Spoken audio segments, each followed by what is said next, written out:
All right, strap yourselves in because today we're going deep on Mike's Waffen facts. Oh yeah, this is a listener request, right? It is. It is. And if you've been following the show for a while, you know that a lot of these deep dives that we do come from listener requests. This is a really interesting one though. This Mike's Waffen facts. Yeah. I mean, where do you even begin with this podcast? Well, you've got the hosts Mike and Rickard. Oh boy, those two. Yeah. I mean, I think a good place to start is with their format. Yeah. Right? The format of this podcast is It's chaotic. Yeah. It's completely chaotic. Chaotic is a good word for it. It's drunken ramblings, conspiracy theories, and just enough actual history to make you cringe Right. when they get things wrong. And they do enjoy their adult beverages. Yeah, I think that's part of the appeal though, right? It's like watching a car crash in slow motion. It is, but I think that's why people like it. So you've got Mike Wright. He's the boisterous gun enthusiast. Right, He's yeah. kind of egging on Rickard. The conspiracy theorist. Who's the conspiracy theorist? And they just bounce these crazy ideas off of each other. And they do have this long-suffering sound engineer, Romanka, who will occasionally chime in with these dry little one-liners. You can tell he's just over it. He's just over it. But he can't help but be drawn into their madness. Yeah, he's just like, get me out of here. Yeah, exactly. So just to give our listeners a sense of what we're dealing with here, one of my favorite things that Mike insists is that his father, Gaspard, was this army veteran. Oh, yeah, Gaspard. Who fought crocodiles in the Congo. Right. And was a master of the Arschbomb. Yes. Which, for our listeners who don't speak German, that translates to butt bomb. Yeah.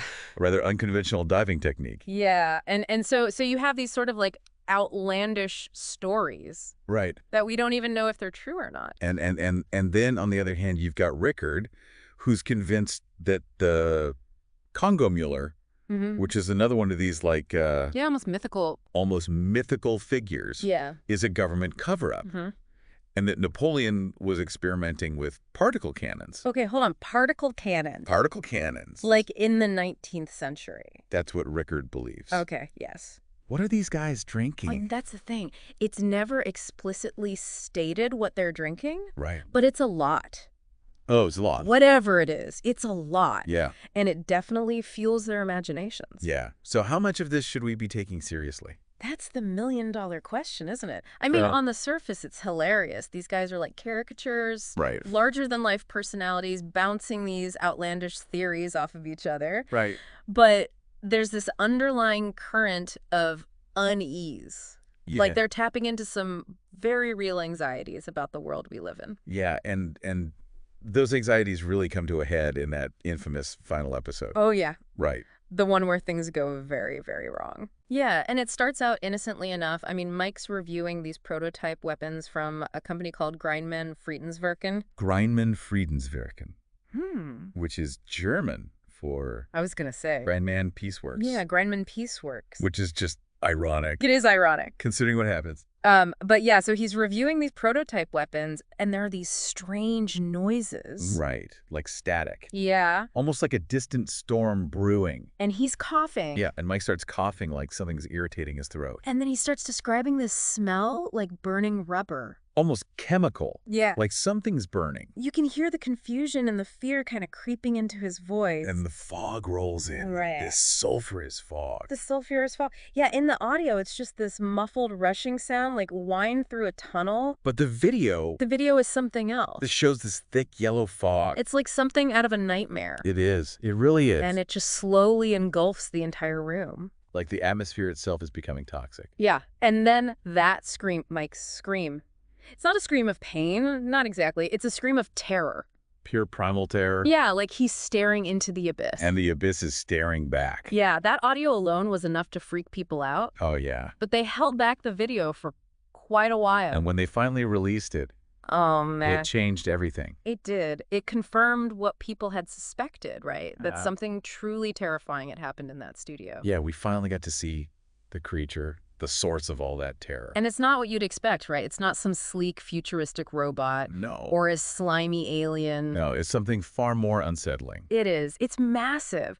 This thing towers over Mike. It's got a vaguely humanoid shape, but its body is made of this dark, metallic substance, and its eyes. They glow. They glow with this unnatural, otherworldly light. It's Ancient and futuristic at the same time. Familiar and alien. It's like something out of a fever dream. And to see Mike, who moments ago was boasting about all this weaponry, reduced to a trembling mess. Yeah, he's completely helpless. It's a reminder of how fragile we are. Yeah, in the face of the unknown. Yeah. And the way the video cuts out right before the creature attacks. It makes it so much worse. It does. It forces you to imagine the horror. Fill in the blanks with your own nightmares. And then when the video comes back online, the aftermath is even more disturbing. Yeah, the room's completely destroyed. And in the middle of the wreckage lies a charred, twisted thing. The remains of Mike. It's brutal.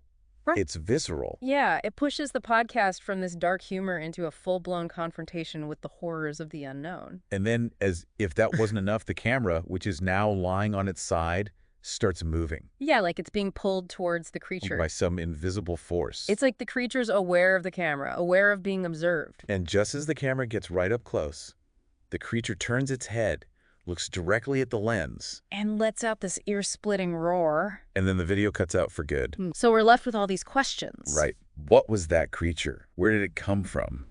And why did it target Mike? Mike's Waffenfax plays with that tension brilliantly. It does. And it leaves you wanting more. Yeah. So how do we make sense of it all? Is it just a well-crafted horror story? Or is there something more profound lurking beneath the surface? That's what we're here to unpack. We have this fictional podcast with multiple layers, right? You've got the drunken humor, the outlandish stories, and then the sudden descent into a nightmarish encounter. It's a lot to process. It is. So is it just entertainment?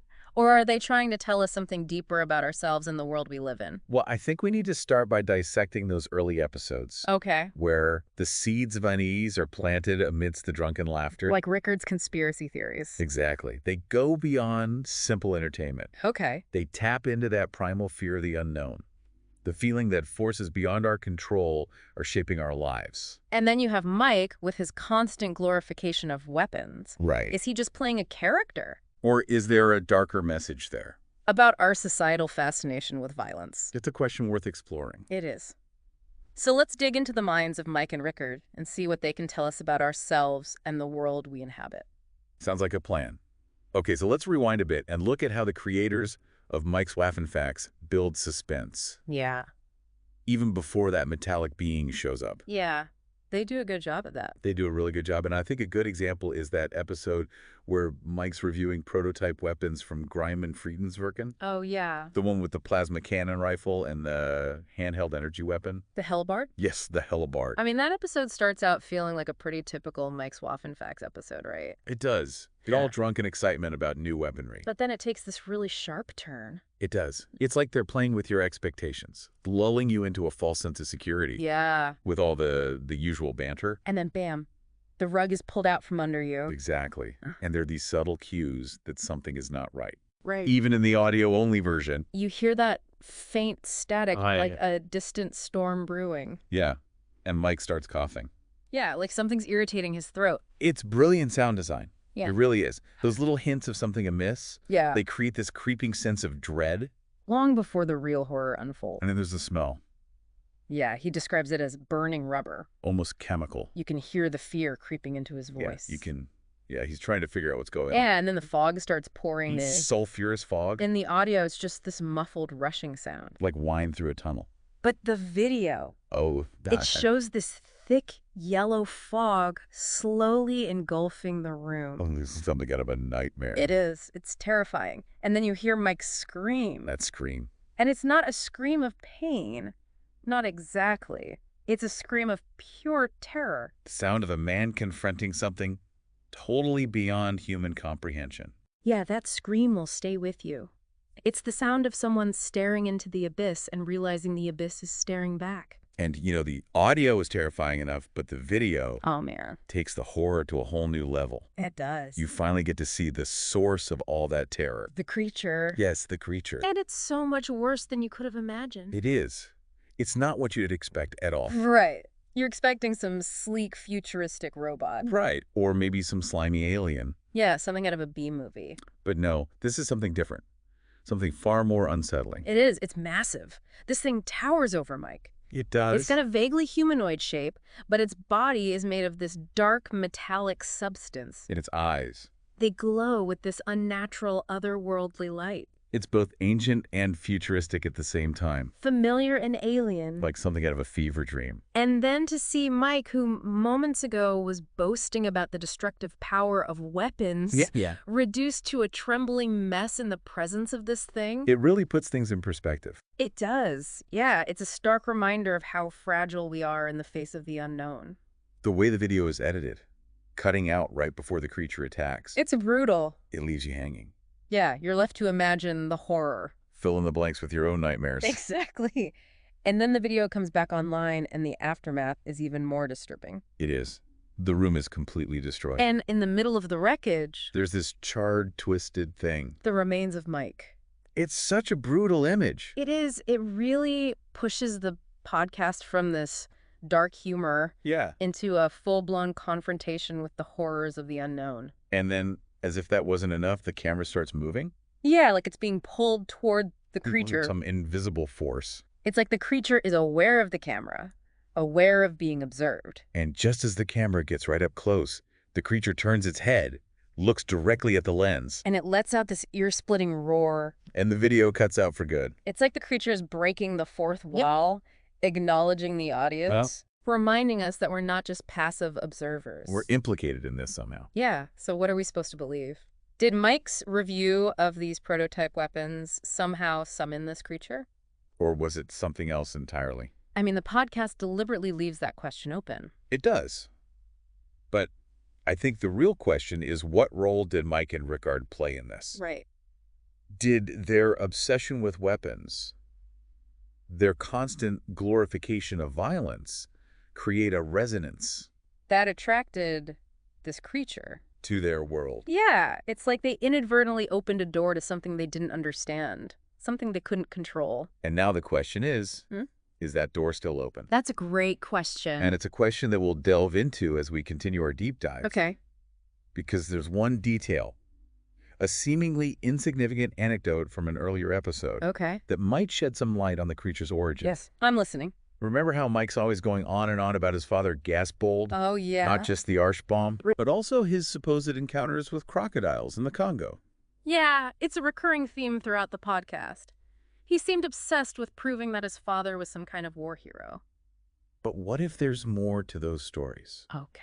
What if Gasbold's encounters in the Congo were not with ordinary crocodiles? Okay. But with something far more ancient and sinister. What are you getting at here? Something that might have a connection to the metallic being that appeared in the final episode. Wait a minute. You're suggesting a link between crocodiles and the Congo? And this terrifying, otherworldly creature. That's a pretty wild theory. It might sound crazy, I know. It does. But in the context of Mike's Waffen facts, where the lines between reality and fiction are so blurred, nothing seems impossible. Right. And remember, the creators have a knack for hiding clues in plain sight, weaving these seemingly insignificant details into a larger, more disturbing tapestry. Okay, you've got my attention. So let's dive into this crocodile connection and see where it leads us. All right, so let's talk about this crocodile connection.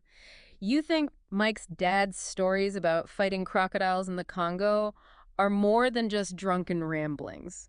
I think it's worth considering. Yeah. Why else would the creators include those details? I mean, it is Mike's Waffen facts. They're not exactly known for their subtlety. Exactly. And remember, they have a knack for hiding clues in plain sight. So you're saying Gasbold's stories are a clue? They could be. Think about it. The Congo is a place that's often associated with mystery and the unknown. And danger. And danger. Right. It's a place where anything could happen. So you're thinking Gasbold might have encountered something else in the Congo? Something more than just ordinary crocodiles. Something connected to the metallic being. It's a possibility. And then there's the whole Arschbaum thing. Oh, yeah. Micah never shuts up about the Arschbaum. Exactly. He brings it up constantly, even when it's completely irrelevant to the conversation. So you're saying it's more than just a metaphor? What if it's foreshadowing? Foreshadowing what? The creature's arrival. The creature emerges from a sulfurous fog, disrupts everything and leaves chaos in its wake. Like a giant Arschbaum. Exactly. A cosmic Arschbaum. Okay, I kind of like that. But how does the creature's metallic appearance fit into all of this? What if we're thinking about crocodiles too literally? What do you mean? What if the crocodiles represent something else? something more symbolic. Okay, now you're losing me. Think about it. Crocodiles are ancient creatures, survivors from a prehistoric era. They've been around forever. Exactly. They represent the enduring power of nature, a force that predates humanity. And will probably outlast us. Exactly. So what if the creature with its metallic body and advanced technology is also a representation of this ancient, enduring power? It's like a paradox. It is a being that embodies both the ancient and the futuristic. I mean, that's what makes Mike's Waffen facts so fascinating. It constantly challenges our assumptions about what's primitive and what's advanced. Exactly. So are we supposed to see this creature as a force of nature? Like a hurricane or an earthquake? Yeah, something destructive but ultimately necessary. It's not that simple. Remember, this creature appeared in the context of Mike's weapon review. And Mike represents our capacity for violence. Exactly. Our willingness to exploit technology for our own ends. So the creature is a reflection of our own destructive potential. Think of it as a dark mirror. Okay, that's kind of creepy. Mike's Waffen facts seems to be suggesting that the more we pursue technological advancement for destructive purposes, the more likely we are to attract forces that we cannot control. Forces that embody that same destructive energy. It's like the creature is a manifestation of all the negativity, all the warmongering and chaos that Mike and Rickard have been spewing throughout the podcast. So they basically brought this thing on themselves. In a way, yes. Their words, their thoughts, created a resonance that drew this being into their world. And maybe into our world as well. It's a terrifying thought, isn't it? It is, but it's also a thought-provoking one. Yeah. Exactly. Mike's Waffen facts forces us to confront the possibility that our actions, our words, even our thoughts have consequences that extend far beyond our immediate understanding. It's like a ripple effect. Exactly. And those ripples can have unintended consequences. So what's the takeaway here? What should our listeners be thinking about after this deep dive into Mike's Waffen facts? I think the most important takeaway is that we should never underestimate the power of stories. They can shape our perceptions, influence our emotions, and ultimately change the world around us. Even a podcast as chaotic and seemingly nonsensical as Mike's Waffen facts. Even Mike's Waffen facts. It can hold up a mirror to our deepest fears and anxieties, force us to confront the darkness within ourselves and the world we inhabit. It's a reminder that we are all storytellers. And the stories we choose to tell have the power to create or destroy. That's a great point. So the next time you listen to a podcast, read a book, or watch a movie, ask yourself, what is this story telling me about myself, about the world? And what kind of story do I want to tell in return? That's a great note to end on. Mike's Waffen facts is a wild ride. But it's a ride that ultimately leads to some profound questions about ourselves and the world we live in. Thanks for guiding us through this deep dive. It was my pleasure. Until next time, keep listening, keep questioning, and keep telling your own stories.